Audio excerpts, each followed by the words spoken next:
네, 오늘은 출애굽기 8장 1절부터 19절까지 말씀입니다. 출애굽기 8장 1절부터 19절까지 말씀입니다. 제가 현대인의 성경으로 읽도록 하겠습니다. 여호와께서 모세에게 말씀하셨다. 너는 바로에게 가서 나 여호와가 이렇게 말한다 일러라. 너는 내 백성을 보내 그들이 나를 섬길 수 있게 하라. 만일 내가 거절한다면 내가 개구리로 내 나라를 벌하겠다. 개구리가 나일강에 득실거려 내 궁전에 들어가고 내 침대 위에도 올라가며 내 신하와 백성들의 집에 들어가고 내 회 화덕과 떡반죽 그릇에도 들어갈 것이며 너와 내 백성들과 모든 신하들에게 뛰어오를 것이다.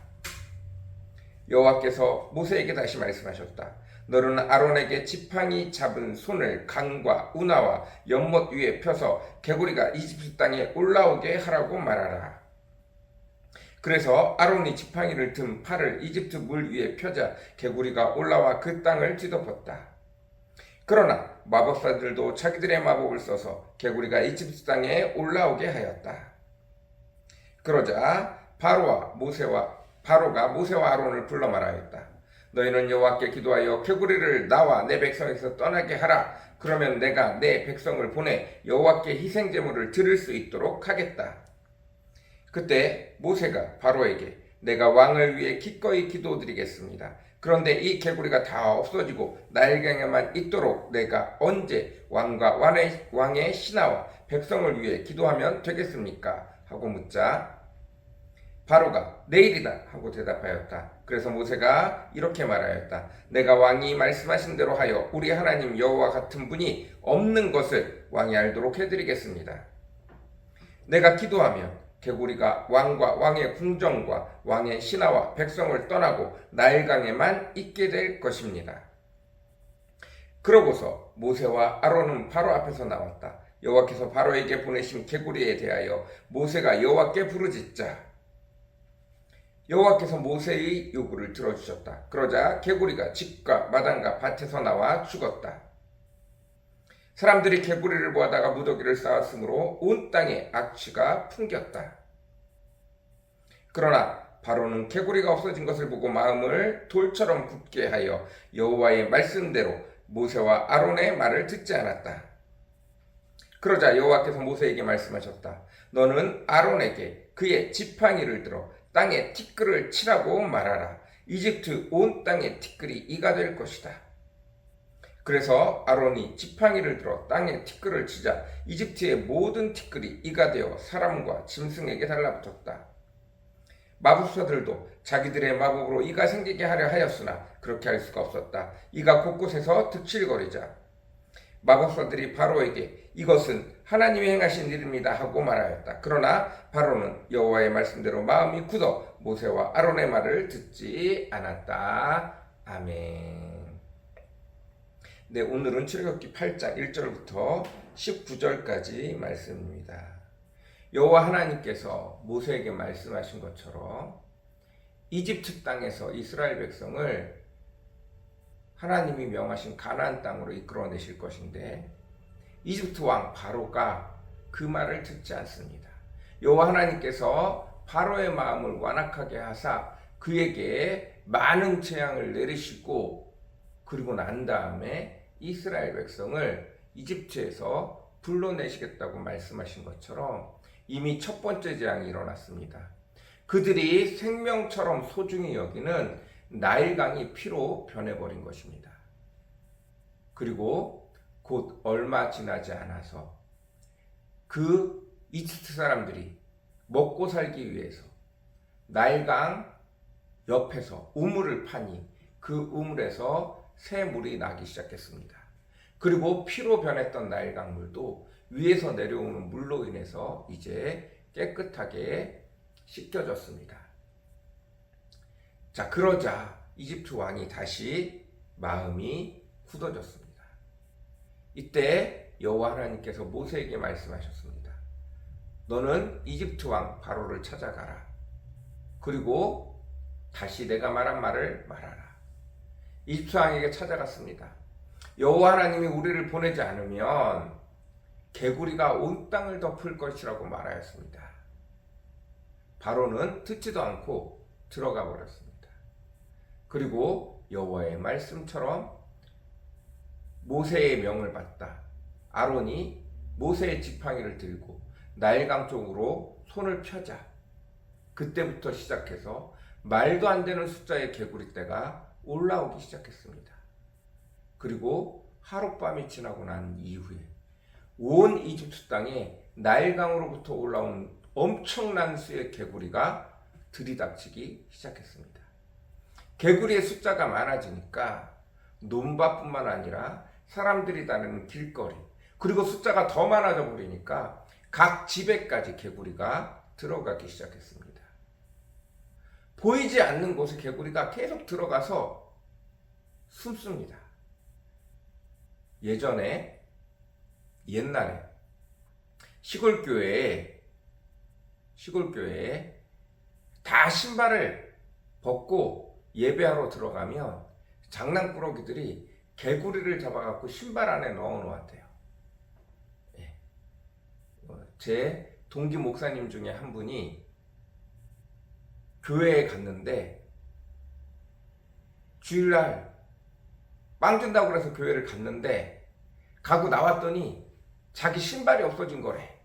그래가지고 막 여기저기 얘기를 했는데 도저히 찾을 수가 없어갖고 화가 나갖고 예배 드리는 날 사람들 다 예배로 들어간 사이에 개구리를 왕창 잡았고 그 신발 속에다 다 넣었다는 거예요. 나오는 사람들이 얼마나 놀랐겠어요. 그죠? 예. 마찬가지입니다. 개구리떼가 곳곳에 다 들어갔어요. 정말 끔찍했습니다. 얼마나 징그러워요. 그게 이불 속에, 그게 그릇 속에, 그게 장독대 안에 곳곳에 문만 열면 뚜껑만 열면 그 속에 다 들어가 있는 거예요. 얼마나 끔찍하겠어요. 이집트의 마법사들도 개구리를 불러 올렸습니다.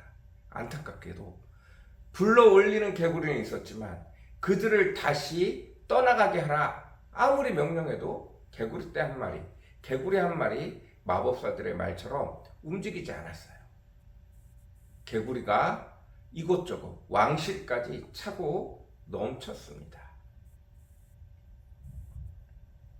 그러자 바로 왕이 야 모세와 아론을 불러라. 어떻게 할까요? 내가 너희를 보내줄 테니까 내일까지 개구리를 어떻게 해봐라. 그러자 모세와 아론이 바로의 말처럼 다음 날이 되어져서 손을 들자 온 집안에 있는 개구리들이 다 나왔어요. 그리고 나일강 주변에 다 나와서 죽었습니다. 길거리로 나와서 다 죽었어요. 신기한 일이죠. 집에 안에서 숨어 있는 곳에서 죽은 것이 아니라 그 개구리들이 다 길가로 나왔어요. 그리고 그곳에서 죽었습니다. 자, 그리고 나자 바로가 또다시 마음이 완악해져서 이스라엘 백성들을 보내달라고 요청해도 아무런 대답도 하지 않았어요. 여호와 하나님께서 다시 모세와 아론을 찾았습니다. 내 말이 맞지? 쟤는 금방 안 보내줄 거야. 내가 그 마음을 완악하게 한 거야.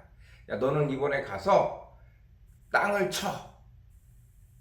땅에 먼지를 지팡이를 가지고 치도록 해라. 이집트 사람들이 다 보는 앞에서 지팡이를 가지고 땅에 먼지를 쳐.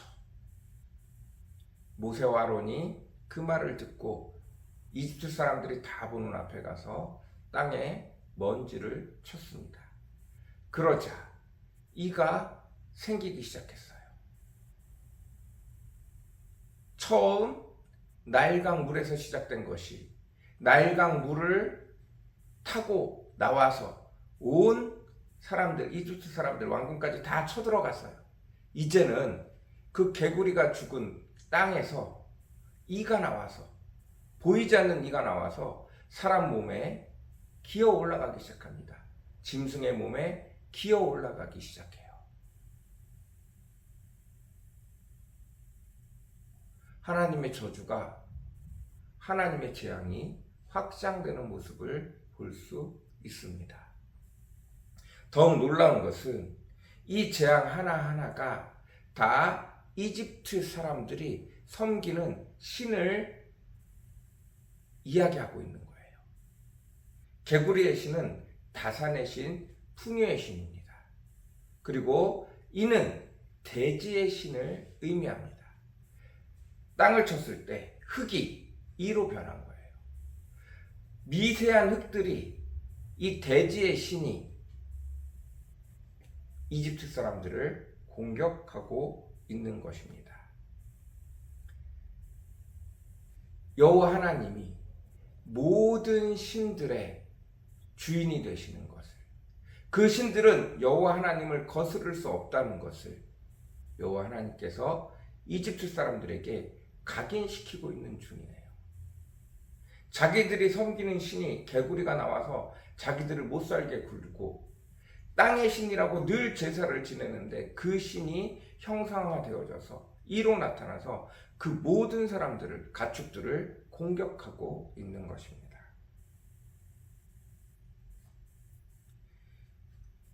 이 모든 것은 우상입니다. 여러분, 풍요로운 신으로 여러분이 섬기고 있는 것이 있습니까? 혹시 내 직장이 혹은 내 주식이, 내 집이, 내 땅의 투자가, 부동산이 나의 풍요의 신이 되고 있지는 않습니까? 여러분, 하나님보다 이것들을 더 신뢰하면 여호와 하나님이 가만히 두지 않습니다. 어느 날 반드시 한번 나 여호와냐?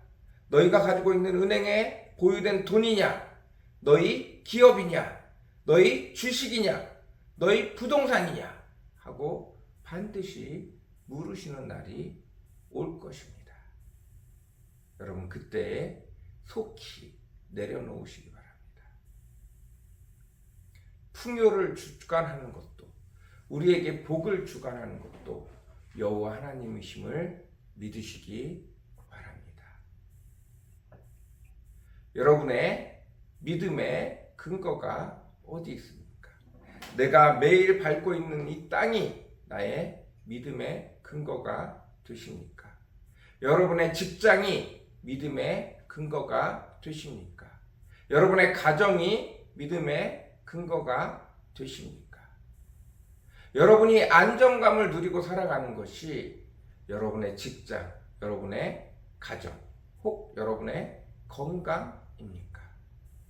그것을 너무 과신하는 순간 여호와 하나님께서 그것을 충분히 건드리실 수 있다는 사실들을 기억하십시오.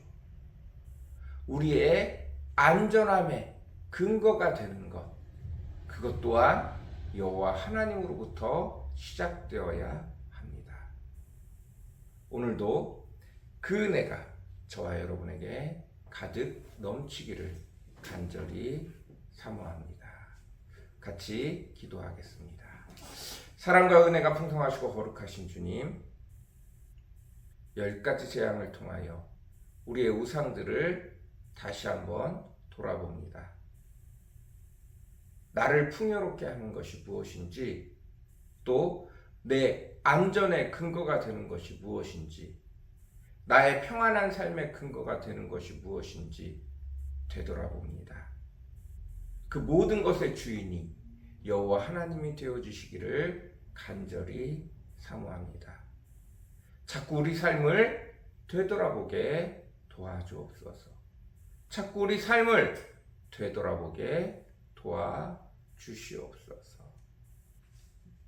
아버지 하나님, 내 풍요의 근간도, 내 안전의 근간도 내가 조종할 수 있고 내가 만들 수 있고 내가 해야 되는 것이 아니라 하나님이 내게 허락하시는 것인 줄 믿고 늘 주 하나님 앞에 감사하며 은혜 달라고, 들어가든 나가든 복을 받게 해달라고, 예수 그리스도로 문을 삼고 들어가든 나가든 꼴을 얻을 수 있게 해달라고 풍요의 기초, 안전의 기초가 되어지게 해달라고 늘 언제나 주께 간구하며 기도할 수 있는 저희들 되어지도록 주님 오늘도 축복하여 주옵소서. 은혜 베풀어 주시옵소서. 감사합니다. 예수님의 이름으로 간절히 기도드렸습니다. 아멘.